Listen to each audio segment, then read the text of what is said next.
আমি তাড়াতাড়ি চলে আসি। আমার ছেলেরে আমি ঘরে না ঢুকে আমি কেমন মা আমি দাঁড়ায় দাঁড়ায় কথা বলছি।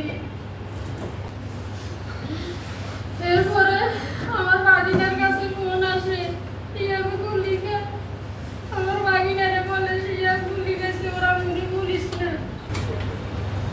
আমার ছেলে 3টা গুলি লাগে। তখন আমি শুনি আমার ছেলে গুলি গেছে, ওকে সরকারে নিয়ে যায়, ও জায়গাতে মারা যায়। আমি মা আমি কিভাবে থাকি? আমার সবার কাছে অনুরোধ, শহীদের যেন মর্যাদা হয়, তাদের যেন বিচার হয়। যখন 2টা বাজে শুনি সবাই বলতেছে আমার ছেলে মাসুদ গুলি খেয়েছে। আমার স্বামী আবার ফ্লাইওভার করেছিল, সবাই গোলাগুলি হাসতালি, ওই সন্ত্রাসীরা কিভাবে জানতেছে, কিভাবে গুলি করতেছে, এখন তো দেখতেছি সব কিছু। আমার স্বামী যখন ফ্লাইওভার উপরে অন্য বলতেছে, মাসুদকে ফোন দিতেছে, একজন লোক ধরে বলে তুমি কোথায়? বলতেছে আমি ফ্লাইওভার উপরে, তুমি এখানে আসো, তোমার ভাই গুলি দিত। যাই দেখে ছেলে তো নাই, আমার ছেলে ঘরে রয়েছে রাস্তায়। ওইখান থেকে বাড়িতে ফোন দিয়ে সবাই আসে, আসি পরে সদরে নিয়ে যাওয়ার পথে বাধা দেয়। পরে ঢাকা মিয়ান জেলায় নিয়ে যায়, ওখানে আবার ব্যাংকের বাজারে ওরা বাধা দেয়। ওরা ওর মৃত্যু নিশ্চিত করে ওকে ছেড়ে দেয়। পরে সবাই ওরা কুসুদ্ধ সবাই ওখানে যায়, থানা থেকে পুলিশ চলে যায় ওখানে। আমার ছেলেরা তো কোনো দোষ করেনি, শুধু আন্দোলনে গেছে।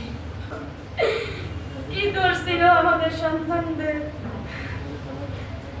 3বার 4বার ওরা ফোন দিয়ে আপনাদের লাশ, আমাদের লাশ দিবেন না, না দিব না। পরে রাত 12:30টায় ফোন দিয়ে আপনাদের লাশ নিয়ে যদি এই মুহূর্তে দাফন করেন আমরা ওকে দিব। পরে 12:30টায় আমার সন্তানকে দেয়, 5 মিনিট সন্তানকে দেখতে পারি না। কত আদরের সন্তান ছিল মাসুদ। পরে পোস্টারে গরম মধ্যে সাজে 5 মিনিট মনে হয় না, ওরে আবার নিয়ে যায়। তিনটা উঠে সময় চারিদিকে ঘেরা করে রেখেছে। কি ক্ষমতার লোক ওই ফ্যাসিস্ট সরকারের! বাবার কাঁধে সন্তানের লাশ, কত বাবা জেনে আছে দেশে,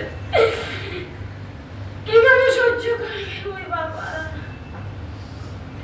রাত্রে ঘুমাইতে পারে না, মনে হয় যে বলতেছে আম্মু দরজা খোলো, আম্মু দরজা খোলো। মায়েরা তার সন্তান হারিয়েছেন, তাদের এক একটা দিন যে কিভাবে যায়। আমরা শহীদ কাউসারের বাবা আসেন নাই মনে হয় আজকে, তো অনেকের সাথে আমাদের মানে নিবিড় যোগাযোগ আছে। তো মানে আপনারা আমাদের জন্য দোয়া করবেন যাতে আমরা যে লক্ষ্য উদ্দেশ্য রয়েছে সেগুলো যাতে অর্জনে আমরা কাজ করতে পারি এবং এর থেকে যাতে আমরা বিচ্যুত না হই। তাহলে তাদের যে ত্যাগ তিতিক্ষা সেগুলো কাজে লাগবে। বান্ডেল থাকলে প্রতি সেনমানিতে টাকা বাঁচবে। বিকাশ সেনমানি বান্ডেল কিনে জিতুন প্রতি লেনদেনে।